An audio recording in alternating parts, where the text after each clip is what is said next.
Dan saudara, dalam soal kesihatan mental, golongan muda Melayu Islam tempatan termasuk ibu bapa muda kini lebih peka tentang isu kesihatan mental.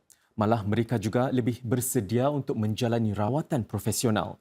Demikian pengamatan pakar psikiatri Dr. Said Harun Al-Habsyi berhubung pemahaman dan penerimaan masyarakat Melayu Islam terhadap isu kesihatan mental sepanjang sedekad lalu.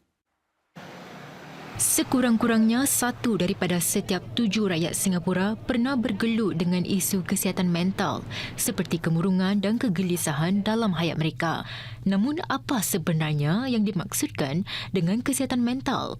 Ia sama seperti penyakit-penyakit yang lain, kadang-kala perlu berubat, kadang-kala perlu strategi tertentu untuk mengurangkan daya tekanan kehidupan seseorang itu. Kadang-kala apabila kita lihat kepada kegelisahan sebagai contoh ataupun gejala-gejala panic symptoms, kita dapati mungkin gejala yang pertama ialah berdebar-debar dari segi hati mereka ataupun rasanya perut mengulas dan tidak dapat penyelesaian ataupun mungkin sakit di kepala yang berlarutan. Mungkin gejala yang pertama seakan berputik fizikal tetapi andaiannya ialah datang dari sesuatu tekanan ataupun kesihatan mental. Dr. Said Harun yang sudah lebih 10 tahun berkecimpung dalam bidang psikiatri berkongsi bahawa kini sudah ada satu perubahan positif dalam sikap orang Melayu berkaitan isu kesihatan mental. Dari segi perbincangan kesihatan mental dalam masyarakat Melayu Islam kita, mungkin pada awalnya lebih berkutik pada mungkin gangguan spiritual, ilmu hitam dan sebagainya. Mungkin dari segi lensa pakar psikiatri lah, di mana saya juga dapati antara gejala-gejala tersebut, di mana seseorang itu mungkin rasa was-was ataupun rasa mungkin terdapat suatu perasaan yang dia dibuat orang dan sebagainya, dan dia menambah kepada kegelisahan, paranoia ataupun mungkin terdapat gejala di mana seseorang itu mengalami halusinasi dan sebagainya.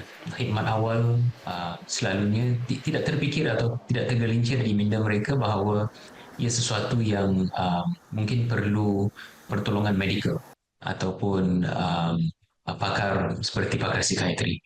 Tapi saya dapati bahawa di kalangan masyarakat kita, terutama sekali golongan muda ataupun ibu bapa muda yang mungkin ingin memberi pertolongan bagi anak-anak mereka, saya dapati mungkin mereka lebih peka, lebih inform tentang isu-isu kesihatan mental, dan mereka lebih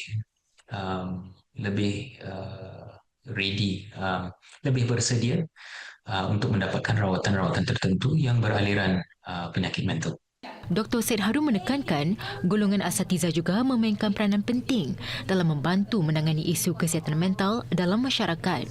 Sekali-sekala saya juga dapat referral dari para golongan asatizah di mana mungkin pada awalnya seseorang itu ingin mendapat pertolongan melalui kaunseling ataupun nasihat, ataupun mungkin mereka rasa ia satu gangguan yang mungkin dapat ditangani oleh para asatizah, tetapi sebaliknya mereka dihantar kepada klinik saya untuk mendapatkan rawatan, kerana para asatizah juga lebih peka tentang kesihatan mental, dan mereka tahu aliran-aliran tertentu untuk mendapatkan rawatan yang sewajarnya.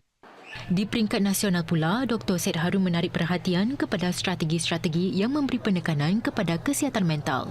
Ini termasuk mendidik para pelajar tentang cara mengawal emosi serta menangani kegelisahan dan tekanan. Beliau berpendapat sebenarnya lebih banyak usaha masih diperlukan. Contohnya, perasaan malu dan kurangnya kesedaran, kata beliau, boleh menghambat seseorang daripada mendapatkan rawatan profesional. Maka tambahnya, membiasakan perbualan tentang kesihatan mental dari awal lagi boleh membantu. Kita sebagai masyarakat memang perlu membawa kesedaran yang lebih tinggi kepada penyakit-penyakit seperti kemurungan, kegelisahan, skizofrenia, demensia dan sebagainya. Dan apabila perbualan kita secara harian membawa sifat-sifat empati kepada isu-isu tersebut, um, secara um, secara natural apabila antara saudara mara kita, kaum kerabat kita apabila mereka dilanda penyakit mental tersebut, mereka tidak akan rasa malu kerana perbualan harian antara mereka ialah sesuatu yang membawa kesedaran kesihatan mental ke tahap normal, ke tahap yang memerlukan rawatan dan ke tahap di mana seseorang tidak perlu rasa malu ataupun rasa dilanda stigma apabila mereka ingin mendapatkan pertolongan dan itu penting. Yang jelas, kesihatan mental sama seperti kesihatan fizikal dan mendapatkan rawatan profesional adalah satu langkah ke arah mencapai kesihatan mental yang baik.